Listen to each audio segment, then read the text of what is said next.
नमस्कार, आप देख रहे हैं लोकमंच न्यूज और मैं आपके साथ प्रियंका राजपूत। बुलेटिन की शुरुआत करते हैं इस वक्त की अहम खबर के साथ। अमेठी जिले में छठ पूजा में निर्जला व्रत रखकर महिलाएं पूरी श्रद्धा के साथ पूजा अर्चना की और इसमें उगते हुए सूरज को देखकर व्रत तोड़ा गया। कई महिलाओं ने नदी तट पर पूजा की तो औद्योगिक क्षेत्र जगदीशपुर में कुंड बनाकर सामूहिक रूप से पूजा अर्चना की गई और उगते सूरज के साथ अर्घ्य देने की छठ पूजा का समापन किया गया।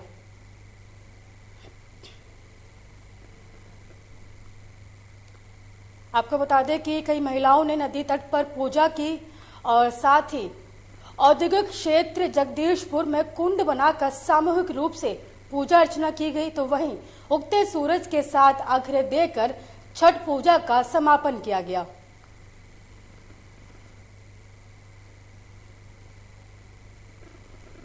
बिजनौर में बसपा ने पूर्व विधायक रुचि वीरा को अपना प्रत्याशी घोषित कर दिया है। इसी को लेकर बिजनौर में बसपा कार्यकर्ता सम्मेलन कार्यक्रम का भी आयोजन किया गया, जिसमें बसपा के कई नेता शामिल रहे और रुचि वीरा को अपना समर्थन दिया गया। कार्यक्रम में सैकड़ों की तादाद में जनता ने शिरकत की। दरअसल विधानसभा चुनाव नजदीक आते ही बिजनौर में चुनावी सरगर्मियां तेज हो गई हैं। बसपा ने बिजनौर की 2 सीटों पर अपने प्रत्याशी की घोषणा कर दी है। चांदपुर विधानसभा से डॉक्टर शकील हाशमी, बिजनौर विधानसभा से पूर्व विधायक रुचि वीरा को प्रत्याशी घोषित किया गया। बता दें कि रुचि वीरा पूर्व में सपा से सदर विधायक रह चुकी हैं। इस बार सपा का दामन छोड़ रुचि वीरा ने बसपा का दामन थाम लिया है और बसपा के टिकट से बिजनौर विधानसभा से चुनाव लड़ने की घोषणा कर दी गई है। सपा सरकार में रही बागी विधायक रुचि वीरा के बसपा में शामिल होने से अन्य विपक्षी दलों में भी खलबली मची हुई है। कार्यक्रम में बसपा के कई दिग्गज नेताओं ने शिरकत की और रुचि वीरा को अपना समर्थन दिया। देखिए, सबसे पहले तो आज यहाँ बहुजन समाज पार्टी के द्वारा बुलाया गया था और मैं बहुत शुक्रगुजार हूँ सब लोगों की और धन्यवाद करती हूँ कि पूरी विधानसभा के कोने कोने से महिला, पुरुष, हिंदू, मुस्लिम, दलित, सिख, ईसाई जितने भी समाज के लोग रहते हैं, सभी जिम्मेदार लोग यहाँ आज आए। मैं बहुत दिल की गहराइयों से उन सबके का बहुत एहसानमंद हूँ, बहुत शुक्रगुजार हूँ। और मैं पार्टी की बहन जो हमारी मुखिया हैं, समाज पार्टी की जो मुखिया हैं हमारी मायावती जी, मैं आज यहाँ इनका धन्यवाद देना चाहती हूँ कि उन्होंने मुझे भरोसा दिलाया है और मुझे यहाँ से प्रभारी प्रत्याशी घोषित किया है। आज के मुख्य अतिथि हमारे उत्तरांचल, उत्तराखंड और पश्चिमी उत्तर प्रदेश के कोऑर्डिनेटर साहब माननीय शमशुद्दीन राइन साहब मुख्य अतिथि थे और विशिष्ट अतिथि MP नगीना माननीय कृष्ण जाटव जी यहाँ उपस्थित थे और सारी बसपा पार्टी के सभी सम्मानित पदाधिकारी थे। आपको देखने को मिला है कि जनता की आह्वान और जनता का जुनून और जनता का प्यार बहुजन समाज पार्टी और यहाँ रुचि वीरा के साथ है। यहाँ इस बार विधायक रुचि वीरा बनने जा रहे हैं। कुछ लोग दल बदलू है ऐसे हैं जिन्होंने पाला मार करके वापस आ गए पार्टी में, उनके बारे में कुछ कहना चाहिए? देखिए, एक बात ध्यान रखो, ये सियासत है। सियासत में ना लंबी दोस्ती और ना लंबी दुश्मनी होती है। सब प्यार जो अगर हमारी विचारधारा को लाइक करता है और हमारी विचारधारा को पसंद करता है, हम उसको बार बार सुधरने का मौका देते हैं। प्रगतिशील समाजवादी पार्टी के राष्ट्रीय अध्यक्ष शिवपाल यादव सामाजिक परिवर्तन यात्रा का रथ लेकर बलरामपुर पहुंचे। जिले की सीमा सहित कई स्थानों पर पार्टी के कार्यकर्ताओं ने उनका स्वागत किया। शिवपाल यादव ने मीडिया से मुखातिब होते हुए बड़ा बयान दिया है। उन्होंने कहा कि हम समाजवादी पार्टी से गठबंधन के लिए तैयार हैं। हमारा उद्देश्य केवल भारतीय जनता पार्टी को सत्ता से हटाना है। उसके लिए हम कुछ भी करने को तैयार हैं। वे किसी भी तरह का त्याग कर सकते हैं। प्रगतिशील समाजवादी पार्टी के राष्ट्रीय अध्यक्ष शिवपाल यादव ने कहा कि हम गठबंधन के पक्ष में हैं और गठबंधन करना चाहते हैं। हमारा उद्देश्य केवल और केवल भारतीय जनता पार्टी को सत्ता से हटाना है। इसके लिए हमें जो भी करना होगा वह हम करेंगे। उन्होंने आगे कहा कि हमारी कोई शर्त नहीं है। सपा के राष्ट्रीय अध्यक्ष अखिलेश यादव हमारे लोगों को सम्मान करते हुए उन्हें उत्तर प्रदेश की सीटों से टिकट दें। जो हमारे जिताऊ उम्मीदवार हैं। इसके अतिरिक्त मुझे और कुछ भी नहीं चाहिए। वहीं शिवपाल सिंह यादव ने भारतीय जनता पार्टी पर जोरदार हमला बोलते हुए कहा कि मोदी योगी की सरकार ने अपना कोई भी वादा पूरा नहीं किया है। शिवपाल यादव ने आगे कहा कि मोदी जी कह रहे थे कि विदेशों से काला धन वापस लाकर जनता के खाते में 15 लाख रुपए दिए जाएंगे। हर साल 2 करोड़ लोगों को रोजगार दिया जाएगा। किसानों की आय दोगुना करेंगे और भ्रष्टाचार खत्म करते हुए कानून का राज स्थापित करेंगे।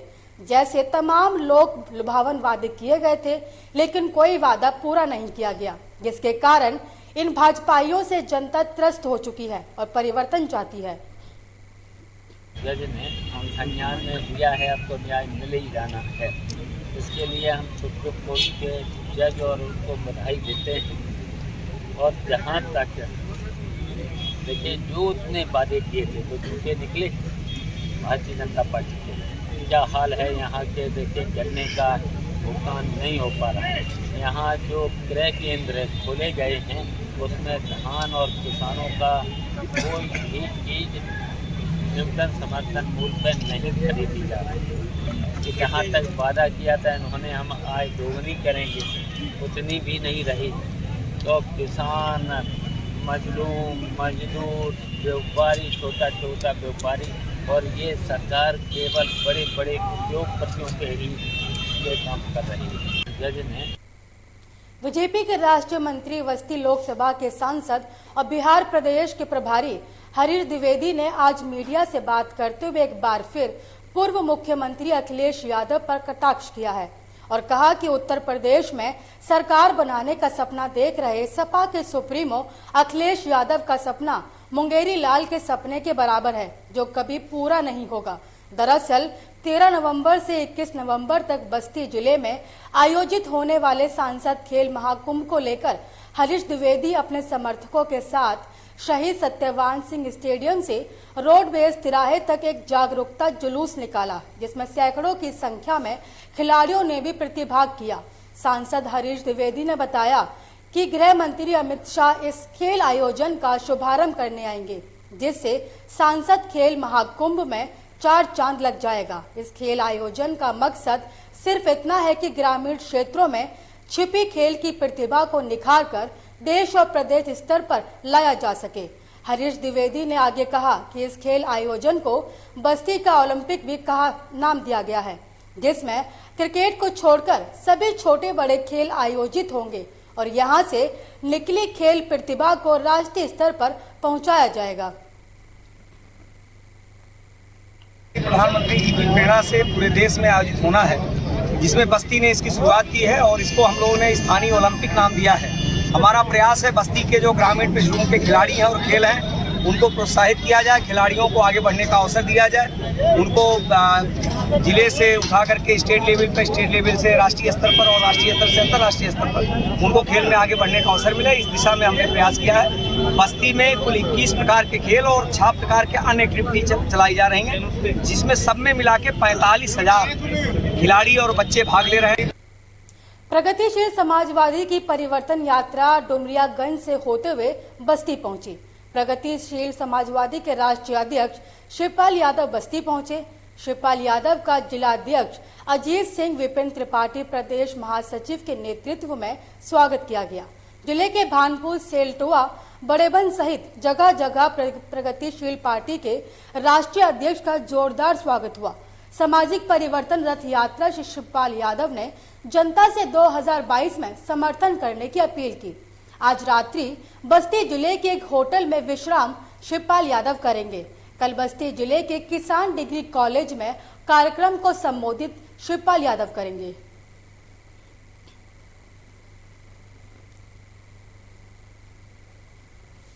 गाजियाबाद में हिंडन छठ पर श्रद्धालुओं ने सुबह के उगते सूरज के अर्घ्य देने के लिए तैयार, बस सिर्फ इंतजार था। तो बस सूरज उदय होने के सुबह 4 बजे से ही अपने अपने घाटों पर श्रद्धालुओं ने छठ पूजा गीत के साथ साधना करते हुए नजर आए। बता दें कि सबसे बड़ा इंतजार सूरज उगने का किया जाता है, जिसमें उगते सूरज को अर्घ्य देने के लिए व्रतियां इंतजार करती हैं। इसके साथ पूजा का समापन किया जाता है। लोगों ने बताया कि पिछले कई सालों से यहाँ पर छठ पूजा का महापर्व मनाया जाता है, लेकिन यहाँ पर सरकार की तरफ से किसी भी प्रकार का कोई भी सुविधा नहीं दी जाती। यहाँ तक कि श्रद्धालु कच्चे छठ पर घाट पर ही अपने अपने सफाई के साथ छठ पूजा घाट बनाते हैं और फिर खुद ही अपने चंदे के पैसे से सभी चीजों का इंतजाम करते हैं। यहाँ पर लाइट चेंजिंग रूम, टॉयलेट का इंतजाम किया जाता है, जिससे छठ व्रती अपने छठ पूजा को अच्छी तरीके से कर पाते हैं।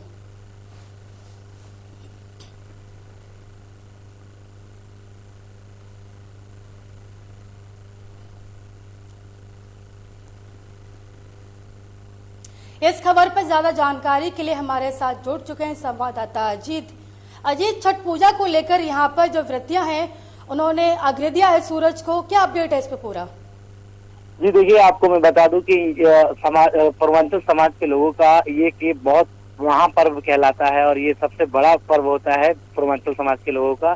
यहाँ पर ये पिछले कई वर्षों से कनावनी के जो हिंडन छठ घाट पे है, ये बहते पानी में पूजा करते हैं। सबसे बड़ी बात मैं बता दूं आपको कि यहाँ पर ये 3 दिन का जो व्रत रहता है, इनके भूखे प्यासे ये 3 दिन का व्रत रखते हैं। उसमें उपवास के साथ साथ सभी चीजों की सुविधाएं भी देखी जाती है। जो यहाँ की जो समिति है, छठ पूजा की समिति, युवा समिति है, वो अपने ही चंदे अपने आसपास के जो समाज के लोग हैं, पूर्वांचल समाज के लोग हैं, उनसे चंदा इकट्ठा करके यहाँ पर जितनी भी मूलभूत सुविधाएं हैं, जैसे टॉयलेट और चेंजिंग रूम से लेकर तमाम सारी चीजें, लाइटें की व्यवस्था, ये सारी चीजें अपने निजी खर्चे से करवाते हैं। उसके बाद मैं आपको ये बता दूं कि यहाँ पर कई वर्षों से जो छठ का महापर्व जो है वो कई वर्षों से यहाँ पे मना रहे हैं पूर्वांचल समाज के लोग। और यहाँ पर सरकार की तरफ से, हालांकि यहाँ पर कई बार सांसद आदरणीय जनरल वीके सिंह जी, महेश शर्मा जी, पंकज सिंह जी, विधायक, तमाम जो विधायक हैं यहाँ पर आ चुके हैं और उन्होंने आश्वासन भी दे चुका है कि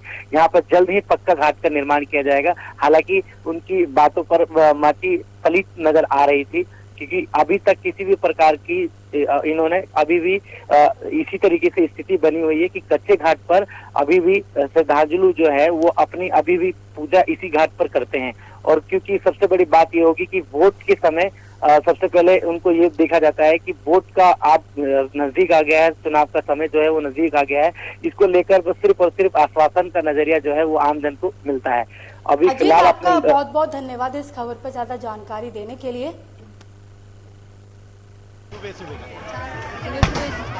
से निकल के आ जाता है, यहाँ पर अपने घाट को अपने सेवन करते हैं, उसके बाद घाट पर बैठते हैं, ज्योत बत्ती जलाते हैं, उनको हाथ जोड़ के नमन करते हैं गुरु बाबा के और कहते हैं दीनानाथ आप हमारे अरमान पूरा करें, तो हम आपका अरमान पूरा करें, हमारे बाल बच्चे को सही सलामत रखें। कम से कम 8-9 साल हम लोग करते हो गया छठ यहाँ पे, अपने ही युवा समिति के तरफ से ही हम लोग अपने से करते हैं। सरकार कितने बार आई, एक बार संसद साहब भी आए थे यहाँ, भाई खाली आश्वासन देकर जाते हैं कि अब की बार घाट बनवा देंगे, अब की बार घाट बनवा देंगे।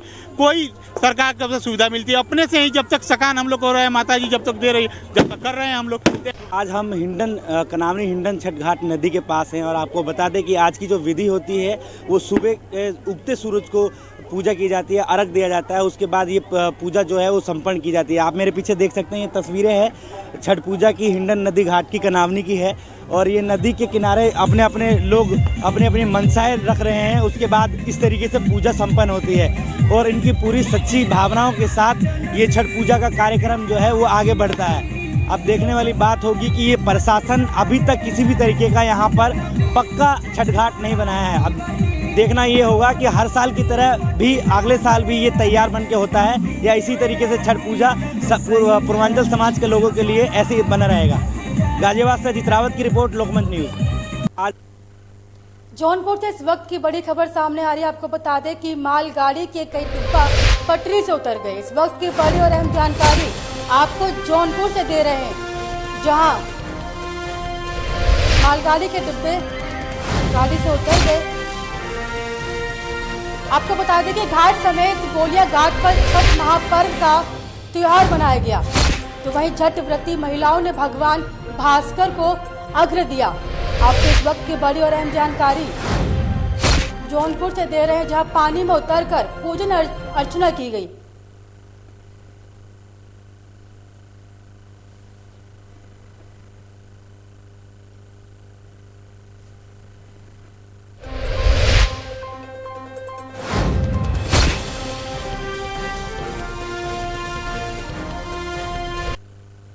उन्नाव में शराब के नशे में साले ने अपने ही बहनोई को फावड़े से काटकर मौत के घाट उतार दिया। शिवपुरी गांव निवासी महेंद्र कुरील अपनी ससुराल हसेवा गांव बुधवार शाम को गया था और बहनोई महेंद्र और साला करण कुरील ने एक साथ घर पर बैठकर शराब पी थी और शराब का नशा चढ़ते ही दोनों के बीच में किसी बात को लेकर झगड़ा हो गया। महेंद्र के साले करण ने गुस्से में फावड़े से हमला कर बहनोई की मौत के घाट उतार दिया। सूचना पर पहुंची हसनगंज पुलिस ने शव को पोस्टमार्टम के लिए जिला अस्पताल भिजवा दिया है। पुलिस ने हत्यारों को पकड़ने के लिए गांव में घेराबंदी कर हत्यारे को गिरफ्तार कर लिया है। महेंद्र की हत्या से उसकी पत्नी निशा का बुरा हाल है। वहीं युवक की हत्या से गांव में कोहरा मचा हुआ है। आपको बता दें कि उन्नाव में शराब के नशे में हरभजन गौतम निवासी शिवपुरी थाना हसनगंज उन्नाव अपनी ससुराल हसेवा में आया था। आज शाम करीब 7:45 बजे को करण गौतम पुत्र मैकू निवासी हसेवा थाना हसनगंज उन्नाव ने फावड़े से अपने सगे बहनोई महेंद्र गौतम की हत्या कर दी है, जिसको हिरासत में लिया गया है। विधिक कार्रवाई की जा रही है। हरभजन गौतम निवासी शिवपुरी थाना हसनगंज उन्नाव अपनी ससुराल हसेवा में आया था। आज शाम करीब 7:45 बजे को करण गौतम पुत्र मय लखीमपुर से इस वक्त की बड़ी खबर सामने आ रही है। आपको बता दें कि गन्ने के खेत में पानी में तैरता हुआ शव मिला। इस वक्त की बड़ी और अहम जानकारी आपको लखीमपुर खीरी से दे रहे हैं आपकी टेलीविजन स्क्रीन पर। आपको बता दें कि गन्ने के खेत में पानी में तैरता हुआ शव मिला, जिसके बाद हड़कंप मच गया। बताया जा रहा है कि लापता अधेड़ का शव मिलने से इलाके में सनसनी फैल गई। पुलिस ने शव को कब्जे में लेकर पोस्टमार्टम के लिए अस्पताल भेज दिया है। तो वहीं पूरा मामला निघासन कोतवाली क्षेत्र के चौधरी पूर्वा का है। इस वक्त की बड़ी और अहम जानकारी आपको आपकी टेलीविजन स्क्रीन पर दिखा रहे हैं लखीमपुर खीरी से, जहां गन्ने के खेत में पानी में तैरता शव मिला और जिसके बाद इलाके में हड़कंप मच गया। बताया जा रहा है कि जिस व्यक्ति का शव मिला है वो काफी लंबे वक्त से लापता था और मृत्यु की खबर के बाद परिजनों का बुरा हाल है।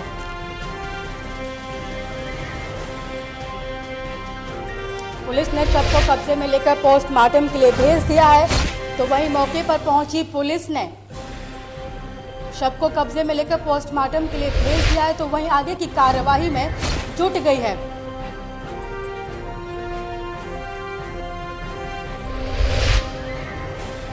इस खबर पर ज्यादा जानकारी के लिए हमारे साथ जुड़ चुके हैं संवाददाता अशरफ। अशरफ, ये लखीमपुर खीरी में लापता अधेड़ युवक का शव मिला है, क्या अपडेट है इससे पूरा? जी बिल्कुल बताना चाहूंगा, जैसा कि ये मामला निघासन कोतवाली क्षेत्र के चौधरी पूर्वा गांव का मामला है। यहाँ पे एक अधेड़ व्यक्ति जो होता है वो गुम हो जाता है, उसकी तलाश जारी रहती है। जारी होने के बाद में काफी दिनों के बाद लगभग अधेड़ का जब पानी में उतरता शव मिलता है तो हड़कंप सा मच जाता है। उसके अंतर्गत जब पुलिस को जानकारी मिलती है, पुलिस सूचना की जानकारी पर पहुंचती है। पहुंचने के बाद उसको शव को लेके पोस्टमार्टम के लिए जिला मुख्यालय भेज दिया जाता है। लेकिन अभी तक पुलिस जांच में जुटी हुई है, कुछ सुराग नहीं मिल पाए, कुछ तथ्य नहीं मिल पाए। जिस तरीके से इसकी हत्या हुई है या क्या हुआ है वे कुछ क्लियर नहीं हो पाया है। तो वहीं अशरफ, पुलिस की तरफ से कोई बयान सामने आया है इसको लेकर? अभी बयान कुछ सामने नहीं आया क्योंकि पोस्टमार्टम रिपोर्ट अभी नहीं आई है। जब पोस्टमार्टम रिपोर्ट आएगी उसके बाद में क्लियर हो पाएगा कि इसकी किसी ने हत्या की है या आत्महत्या हुई है, क्या हुआ अभी क्लियर खुलासा नहीं हो पाया, ना अभी पुलिस बोल रही है इस मामले में। अशरफ, जो मृतक के परिजन है उनका क्या कहना है इस पर? उनका अभी तक इस मामले में कोई आरोप किसी पर नहीं लगाया गया है, ना इस तरीके से कोई अभी प्रार्थना पत्र दी गई है कि किसी पर शक किया जाए या शक की बुनियाद पर कोई मामला रखा जाए। तो अभी परिजन भी बोलने के लिए इनकार कर रहे हैं। हालांकि कह रहे हैं कि पोस्टमार्टम जब रिपोर्ट आएगी उसके बाद में कुछ कार्रवाई आगे बढ़ाई जाएगी। अशरफ, आपका बहुत बहुत धन्यवाद इस पर तमाम जानकारी देने के लिए।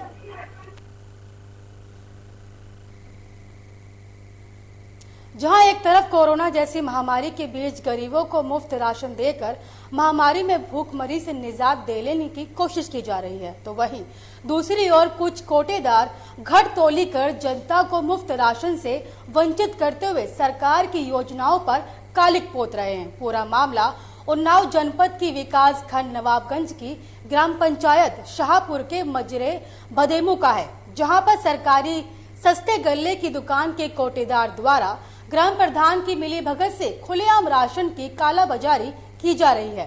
राशन पात्रों का आरोप है कि कोटेदार उन्हें समुचित राशन नहीं दे रहा और इसकी शिकायत भी कई बार तहसील प्रशासन को की गई है, लेकिन कोई कार्रवाई न होने से कोटेदार के हौसले बुलंद हैं और वह गरीबी के राशन को लूटकर कालाबाजारी कर रहा है।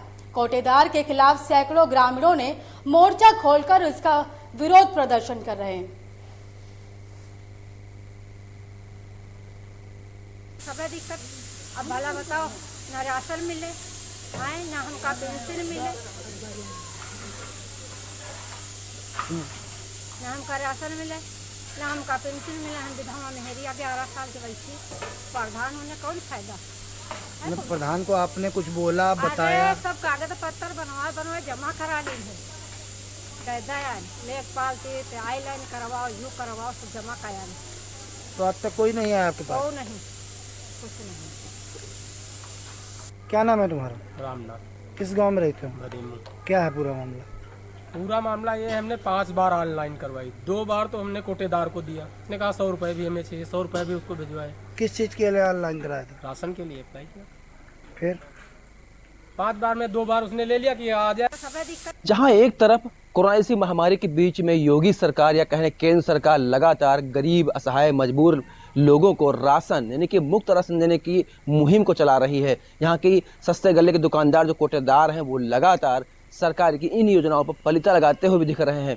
उन्नाव जनपद के कई क्षेत्रों से, विकासखंड क्षेत्रों से इस तरह शिकायतें सामने आई हैं कि जहां पर कोटेदारों के द्वारा घटतौली का मामला सामने आ रहा है या फिर उनके यूनिट कम करके उनको राशन दिया जा रहा है या जो लाभार्थी हैं उनको वंचित किया जा रहा है और ज़्यादातर कोटेदार ग्राम प्रधान की मिलीभगत से इस घटना को अंजाम दे रहे हैं।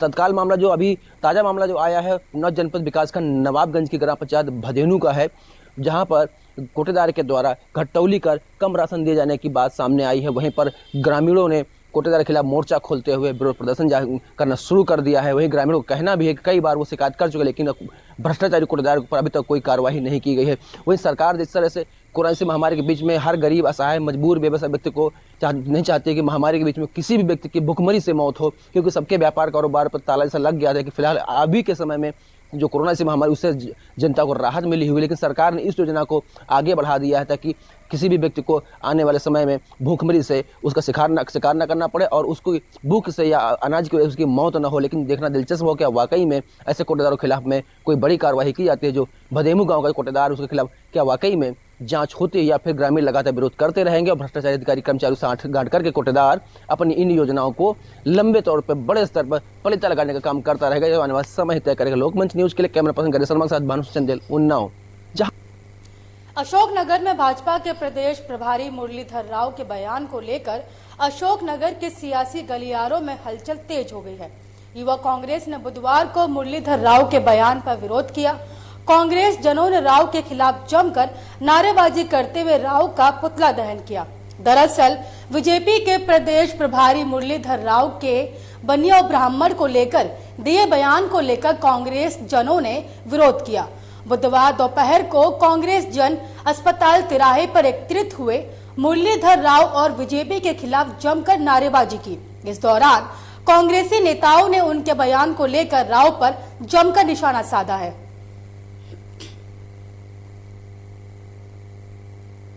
कलेक्टर डॉक्टर गिरीश कुमार मिश्रा के जरिए राजस्व अधिकारियों को निर्देशित किया गया है कि वे शासकीय भूमि पर भूमाफियाओं के जरिए किए गए अतिक्रमण को सख्ती से हटाने की कार्यवाही करें। इसी कड़ी में आज 10 नवंबर को तहसील लाल बर्रा के अंतर्गत ग्राम पांडरवानी में 800 फीट भूमि में अवैध रूप अतिक्रमण कर बनाए गए 4 कमरों को जेसीबी मशीन से तोड़कर अवैध कब्जा से मुक्त कराया गया। तहसीलदार सतीश चौधरी ने बताया कि अतिक्रमण से मुक्त कराई गई भूमि की कीमत 2,40,500 है। अतिक्रमण हटाने के दौरान किसी तरह की दुर्घटना और अशांति ना हो, इसके लिए राजस्व अमले के साथ ही पुलिस का अमला भी मौजूद था। उल्लेखनीय है कि जैन धर्म के अहिंसा के प्रतीक लाल बर्रा के अहिंसा द्वार के पास अवैध रूप से शासकीय भूमि पर अतिक्रमण कर कुछ लोगों द्वारा वहां पर मुर्गा काटने छीलने की दुकानें बना ली गई थी और उनके द्वारा पक्की दुकानों का निर्माण किया जा रहा था, जिस पर जैन समाज द्वारा भी आपत्ति जताई गई थी।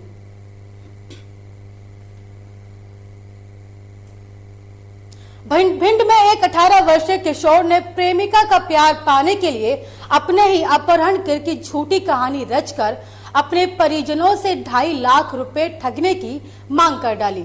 मामला भिंड जिले के थाना गोहद का है। बता दें कि पुलिस थाना गोहद में सुरेंद्र सिंह कुशवाहा नामक एक शख्स ने 6 नवंबर को अपने 18 साल के किशोर संदीप की गुमशुदगी की रिपोर्ट दर्ज कराई थी और जानकारी दी गई थी कि मेरा बेटा घर से चला गया है और फिर वापस नहीं लौटा और 2,50,000 रुपए की फिरौती मांगी गई। वहीं 8 नवंबर को पीड़ित पिता के पास एक फोन कॉल आया जिसमें उसे बताया गया कि उसका बेटा अपहरणकर्ताओं के पास है और उसकी सलामती के लिए 2.5 लाख रुपए फिरौती की मांग की जा रही है। किशोर बेटे के साथ अपहरण की वारदात की जानकारी से पिता घबरा गया और थाने पहुंचा और फोन पर हुई बातचीत की जानकारी पुलिस को दी। पुलिस ने मामले को गंभीरता से लिया। पीड़ित द्वारा अपहरण और फिरौती की बात सामने आते ही पुलिस एक्शन में आ गई और पूरे मामले की गहन जांच में जुट गई। मोबाइल से मिली संदीप की लोकेशन, जिसके बाद सामने आई साक्ष्यों के आधार पर अपहरण संदीप के ग्वालियर में होने की जानकारी मिली और मोबाइल लोकेशन के जरिए उसे ट्रैक कर बरामद कर लिया गया।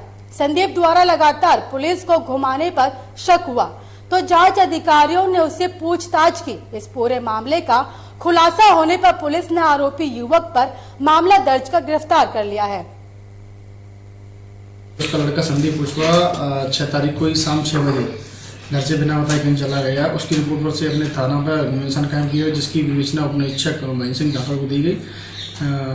इसके बाद दिनांक 8 तारीख को सुरेंद्र सिंह पुनः थाने पर आते हैं, बताते हैं कि मेरे पास मेरे लड़के के ही नंबर से कॉल आया है कि मैं तुम्हारे लड़के को जान से खत्म कर दूंगा अगर तुम 2.5 लाख रुपये मेरे को उपलब्ध नहीं कराएंगे।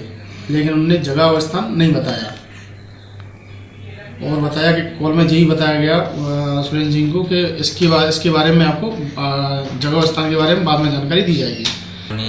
मेरे को अपनी जीएफ से मिलना था, पैसों की ज़रूरत थी तो मैंने घर पर चर्चा चलाई तो मेरे को पैसे नहीं मिले, इसलिए मैंने पैसों की मांगने के लिए मैं यहाँ से ग्वालियर चला गया और मैंने झूठी बोल दी कि आपका लड़का मेरे पास है, मेरे को पैसों की ज़रूरत है, 2.5 लाख रुपए दे दो वरना आपके लड़के को मैं जान से ख़त्म कर दूंगा। किससे बोली आपने? पिताजी से, अपने से। अच्छा, ख़त्म आप किसको करना चाह रहे थे? अपने आप की धमकी दे रहा था। अच्छा, स्वयं आवाज़ बदल कर फ़ोन कर रहे थे? मैजिक कॉल से आवाज़ चेंज की थी, वॉइस चेंज। टीकमगढ़ के खरगापुर में आधार कार्ड संचालक की मनमानी देखने को मिल रही है। लोक सेवा केंद्र में आधार कार्ड बनाए जाते हैं। आधार कार्ड सेंटर मयंक जैन चलाते हैं और आधार कार्ड सेंटर पर आधार कार्ड अपडेट और नए आधार कार्ड बनवाने के नाम पर 300 रुपए वसूल रहा है। फिर जान रंगरेज आधार कार्ड अपडेट करवाने गए तो आधार कार्ड अपडेट के नाम पर 300 रुपए लिए गए, लेकिन फोटो अपडेट नहीं हुआ। फिर दूसरी बार वे फोटो अपडेट करवाने के लिए गए तो फिर से 300 रुपए की मांग की गई। आधार संचालक मयंक जैन के द्वारा शिकायत की गई और फिर 2 अन्य लोगों से 300 रुपए आधार कार्ड संचालक ने फिर से लिए। फिर जान रंगरेज ने पैसा ना देकर सीधा तहसील पहुंचे और तहसीलदार कुलदीप सिंह ठाकुर से इसकी शिकायत की। आवेदन में फिरजान ने अपनी पूरी व्यवस्था सुनाई और आवेदक ने कहा कि जो लोग आधार कार्ड बनवाने के लिए जाते हैं उससे अभद्र भाषा का प्रयोग भी आधार कार्ड संचालक के द्वारा किया जाता है। पहले भी आधार कार्ड संचालक के द्वारा शिकायत आ चुकी है। से ज्यादा लिए जा रहे हैं, ये किसका आवेदन आया सर, क्या कार्रवाई आप करेंगे? फिरजान रंगरेज नामक व्यक्ति ने मुझे एक आवेदन दिया है कि जो पुरानी तहसील में आधार कार्ड सेंटर संचालित है वहाँ 300 रुपये लिए जा रहे हैं आधार कार्ड अपडेट करने के, जबकि आधार कार्ड अपडेट के सिर्फ 100 रुपये लगते हैं। ये आधार अपडेट कराने हेतु 300 से 500 रुपये फीस ली जा रही है, जिस वजह कि मैंने तहसीलदार को आवेदन दिया है, उन्हें उच्च से उच्च जांच करने हेतु। कौन से आधार सेंटर पे दिया है? कौन से आधार सेंटर? लोक सेवा केंद्र मयंक जैन के द्वारा। अभी और कितने लोगों से ले लिए थे? सर, उमरिया के बीरसिंहपुर नाली में कोविड-19 के सफल टीकाकरण के लिए कलेक्टर बीरसिंहपुर पाली के बाजार पहुंचकर नगर के बचे व्यापारियों से टीकाकरण कराने की अपील की और दुकान दुकान जाकर सभी व्यापारियों से जानकारी ली और समझाया कि बिना टीकाकरण वालों पर दंडात्मक कार्रवाई की जाएगी। और मौके पर उमरिया कलेक्टर संजीव श्रीवास्तव, एसडीएम नेहा सोनी और तहसीलदार राजेश पारस मौजूद रहे और 100% कोविड टीका लगाने की जन जन से अपील की।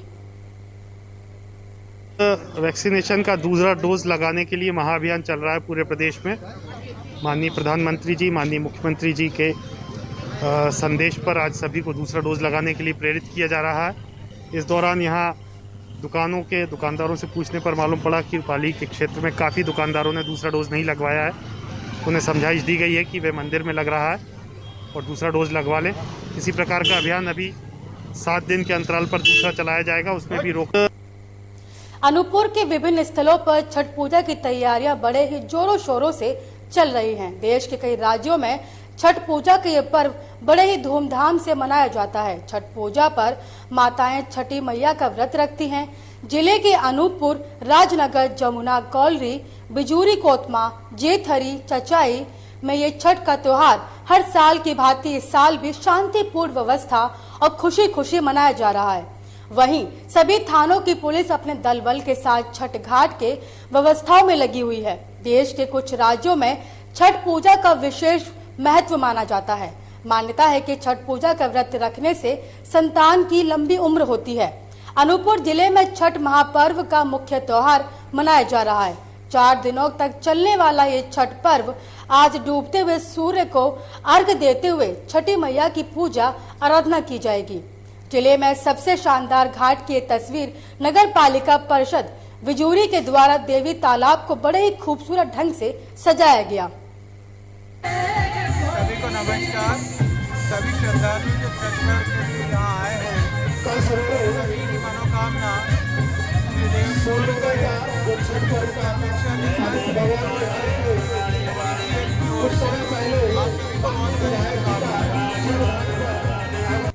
निकलेंगे तभी अर्घ देके और समापन किया जाएगा।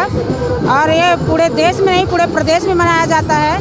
भव्य कार्यक्रम है और छठ माता में इतना आस्था और विश्वास है कि दुनिया के कोने कोने में ये मनाने लगे हैं लोग। और हमें इतना विश्वास है हम सब भारतवासियों को कि सूर्य भगवान हम ही सबकी मनोकामना पूरी करें। इसी के साथ जय छठ माता। भागलपुर आस्था के महापर्व छठ के चौथे दिन सूर्य को अर्घ्य दिया गया। इसी के साथ 4 दिनों तक चले छठ पर्व का समापन किया गया। गुरुवार को सुबह से ही घाटों पर श्रद्धालुओं की भीड़ उमड़ना शुरू हो गई। वहीं चांदपुर के सूर्य मंदिर में भी छठ व्रतियों की काफी भीड़ देखने को मिली है। वहीं पूजा के आखिरी दिन उषा अर्घ्य का दिन भी कहा जाता है। इसे पारण भी कहते हैं क्योंकि इस दिन उगते सूर्य को अर्घ्य देने के बाद छठ व्रत का पारण कर लिया जाता है। छठ पर्व के आखिरी दिन सुबह से ही नदी के घाटों पर श्रद्धालुओं की भीड़ उमड़ना शुरू हो गई है। सुबह व्रती और उनके परिवार के लोग नदी के किनारे बैठकर जमकर गाना बजाना शुरू कर देते हैं और उगते सूरज का इंतजार करते हैं। और सूरज जब उगता है तब उससे अर्घ्य अर्पित किया जाता है। इसके बाद व्रती एक दूसरे को प्रसाद देकर बड़े बुजुर्गों का आशीर्वाद लेते हैं। आशीर्वाद लेने के बाद व्रती अपने घर जाकर अदरक और पानी से अपनी 36 घंटे का कठोर व्रत को तोड़ती है।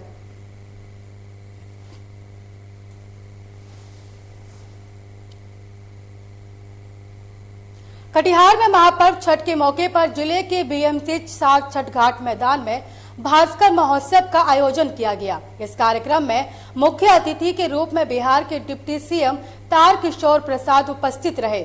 इस सांस्कृतिक कार्यक्रम में प्रसिद्ध गायिका मैथिली ठाकुर ने अपने सुरों का जादू बिखेरा। मैथिली ठाकुर के सुरीली आवाज का सभी ने पूरा आनंद लिया।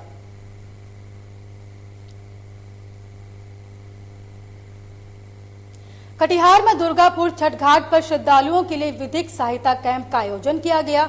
जहां जिला विधिक सेवा प्राधिकार कटिहार अध्यक्ष सह जिला और सत्र न्यायाधीश बलराम दुबे, अपर जिला और सत्र न्यायाधीश सह सचिव विपुल सिन्हा के निर्देशन पर कार्यक्रम का आयोजन किया गया था, जिसमें प्राणपुर विधिक सहायता केंद्र के पीएलवी मोहम्मद इजहार आलम, मोहम्मद फैजुद्दीन, अनिल और नीलकंठ मौजूद थे। लोक आस्था का महापर्व छठ पूजा के अंतिम दिन छठ व्रतियों ने सूर्यास्त सूर्य को अर्घ दिया। सहरसा के शंकर चौक घाट पर धूमधाम से भगवान भास्कर की पूजा अर्चना की गई। लोक आस्था का महापर्व छठ पूरे नियम निष्ठा के साथ श्रद्धा से मनाया जाता है। ये पर्व पारिवारिक सुख समृद्धि और मनोवांछित फल की प्राप्ति के लिए मनाया जाता है।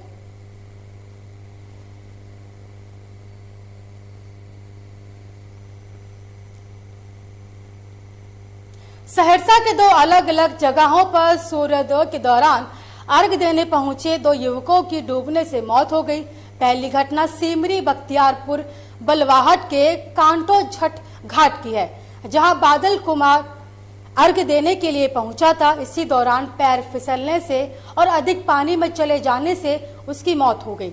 वहीं दूसरी महसी थाना क्षेत्र के सत्तावरवार गांव में सूर्योदय के अर्घ देने के दौरान छठ घाट पर डूबने से शशि कुमार की मौत हो गई। वहीं हादसे के बाद परिवार वालों में कोहराम मच गया और उनका रो रो कर बुरा हाल है।